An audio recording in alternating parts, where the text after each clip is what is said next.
Hello students, कैसे हैं आप लोग। आशा करता हूँ आप सभी लोग बहुत अच्छे होंगे, बहुत खुश होंगे। अभी हम लोग लगाने वाले हैं क्वेश्चन नंबर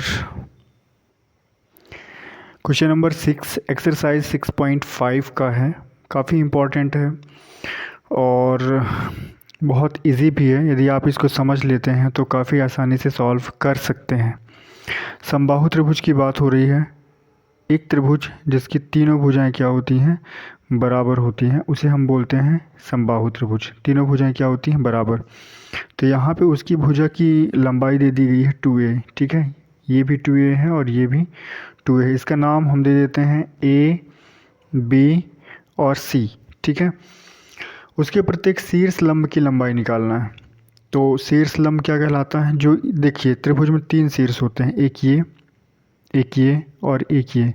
यहाँ से हमने लंब खींचा, ये लंब खींच दिया, ये शीर्ष लंब है, ठीक है। शीर्ष से खींचा गया इसलिए ये शीर्ष लंब। तो ऐसे यहाँ से भी खींचा जा सकता है, यहाँ से भी खींच सकते हैं। तो प्रत्येक यदि एक की निकाल लेते हो तो सभी की उतनी ही होगी, है ना। इसका नाम हमने दे दिया यहाँ पे D, ठीक है। ये बिंदु है D, ठीक है। तो दिया क्या है, दिया है ABC एक क्या है, समबाहु त्रिभुज है, समबाहु त्रिभुज है, जिसकी भुजा कितनी है, भुजाएं लिख सकते हैं। कौन कौन सी भुजाएं हैं, AB, BC और AC, सभी कितनी हैं 2a, क्योंकि क्या है, ये समबाहु त्रिभुज है। उसके बाद क्या करना है आपको, उसके बाद हाँ, यहाँ पे देखिए 2 त्रिभुज बन रहे हैं। एक ये वाला बन रहा है, मतलब ABD, और दूसरा बन रहा है ACD। तो हम बात करेंगे त्रिभुज ABD। ज्ञात क्या करना है वो भी बता सकते हैं। जैसे यहाँ पे हमको AD निकालना है, ठीक है, तथा AD हमको फाइंड करना है, निकालना है, AD हमको निकालना है, ये आप बता सकते हैं, ठीक है। इसको थोड़ा सा नीचे से लिखते हैं। AD क्या निकालना है, AD क्या है, शीर्ष लंब है, ठीक है। AD क्या है, AD है हमारा शीर्ष लंब। तो शीर्ष लंब AD की लंबाई हमको निकालना है। तो त्रिभुज ABD व त्रिभुज ADC में, ठीक है, त्रिभुज ABD व ADC में हम देख पा रहे हैं कि ये वाला कोण जो होगा इस कोण के बराबर होगा, ठीक है। ये वाली भुजा इस भुजा के बराबर होगी क्योंकि ये समबाहु त्रिभुज है। मतलब AB बराबर क्या हो जाएगा, AC। कोण B बराबर हो जाएगा कोण C के, है ना। और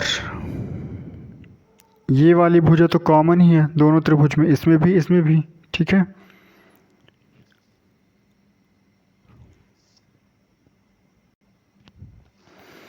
तो यहाँ पे हम बता सकते हैं समबाहु त्रिभुज की भुजाएं हैं ये, इसलिए क्या होंगी, बराबर होंगी। समबाहु त्रिभुज की भुजाएं आपस में बराबर होती है ना। ये ऐसे समबाहु त्रिभुज में तीनों कोण कितने होते हैं, 60 अंश के समबाहु त्रिभुज के कोण हैं ये, इसलिए बराबर हैं। और AD, ये तो दोनों त्रिभुज में है, तो AD बराबर AD क्या है, उभयनिष्ठ है। ये उभयनिष्ठ भुजा है ना, उभयनिष्ठ भुजा। तो ये दोनों त्रिभुज क्या हो जाएंगे, समरूप।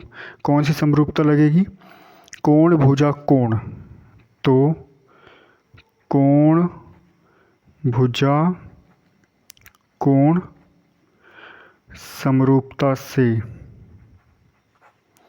समरूपता से हमारा त्रिभुज मतलब ABD समरूप हो गया त्रिभुज AOC के, ठीक है। तो जब 2 त्रिभुज समरूप हो जाते हैं तो उनके जो संगत भुजाएं हैं, संगत कोण हैं, वो भी क्या होते हैं, आपस में बराबर हो जाते हैं। तो इस तरह से हम कह सकते हैं कि जैसे ये दोनों त्रिभुज क्या हो चुके हैं, समरूप, तो ये वाला पार्ट भी अब इसके बराबर हो जाएगा। संगत भाग तो यही कहलाएगा ना इस त्रिभुज का, ये वाला भाग किसके संगत होगा, इसके, मतलब बी डी बराबर क्या हो जाएगा, डी सी हो जाएगा। तो बी डी बराबर हो जाएगा डी सी। ठीक है, तो यदि हम बी डी का मान निकालें या डी सी का मान निकालें तो कितना निकलेगा,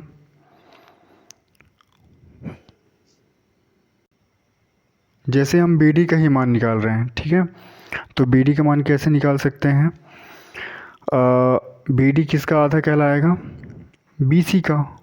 बी सी बराबर हो जाएगा, या हम कह सकते हैं बी डी बराबर हो जाएगा 1/2 बी सी। ठीक है, बी सी का आधा कहलाएगा ना, बी सी क्या है हमारा, ये पूरा बी सी है, इसका आधा कहलाएगा, क्योंकि ये दोनों भाग हमने दिखा दिए बराबर हैं। तो जो बी डी होगा इस बी सी का, इस पूरे बी सी का आधा कहलाएगा, इसलिए 1/2 बी सी दिया गया है। ठीक है, और बी सी का मान कितना है, भुजा की लंबाई 2a है, तो 2 से 2 कट गया, तो बी डी का मान कितना मिल गया, a। ठीक है,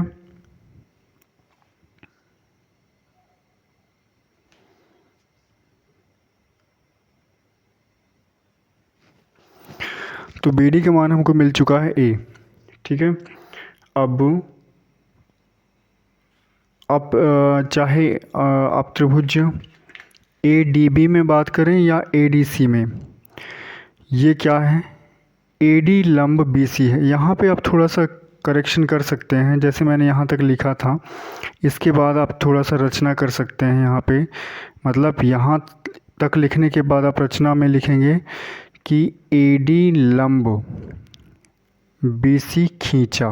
ठीक है, इतना आपको बताना पड़ेगा। तो जब ये लंब है तो यहाँ पे कितना कोण बनेगा, 90 अंश का, इधर भी। तो जब ये दोनों त्रिभुज हमारे समकोण त्रिभुज हैं तो यहाँ पे हम पाइथागोरस प्रमेय का प्रयोग कर सकते हैं। ठीक है, तो समकोण त्रिभुज हमने ए बी डी लिया है, समकोण त्रिभुज ए बी डी में जो ए बी का वर्ग होगा, मतलब पाइथागोरस प्रमेय से यहाँ पे लिख सकते हैं,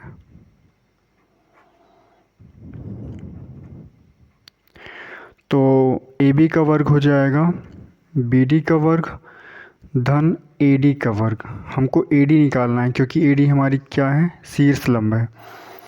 तो ए बी का मान, ए बी तो भुजा है तो इसका मान है 2a स्क्वायर, 2a का स्क्वायर। बी डी कितना निकाले थे, ए स्क्वायर। ए डी हमको चाहिए, निकालना है। ठीक है, ए डी हमको निकालना है। तो 2a का जब वर्ग करेंगे तो कितना हो जाएगा, 4a स्क्वायर, इधर a स्क्वायर, ये ए डी स्क्वायर, इसको पक्षांतर कर दिए तो 4a square minus a square हो जाएगा, बराबर यहाँ क्या बचेगा, ए डी स्क्वायर। तो 4a स्क्वायर से a की स्क्वायर घट जाएगा तो 3a स्क्वायर बराबर ए डी स्क्वायर।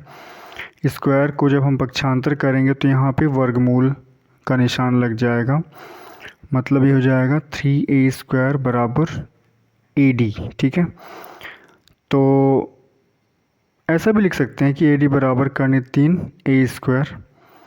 अब इस अंडर रूट के अंदर वर्गमूल के निशान के अंदर a स्क्वायर है, तो a स्क्वायर से जो ये वर्ग है ये क्या हो जाएगा, हट जाएगा, मतलब यहाँ पे लिख सकते हैं a करनी 3। तो ए डी का मान कितना आ जाएगा, ए डी का मान आ जाएगा a करनी 3।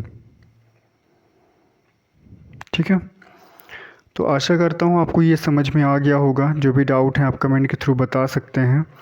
इस वीडियो को अधिक से अधिक शेयर करिएगा, लाइक करिएगा। ठीक है, और इस चैनल को सब्सक्राइब करिएगा। And thank you very much all of you.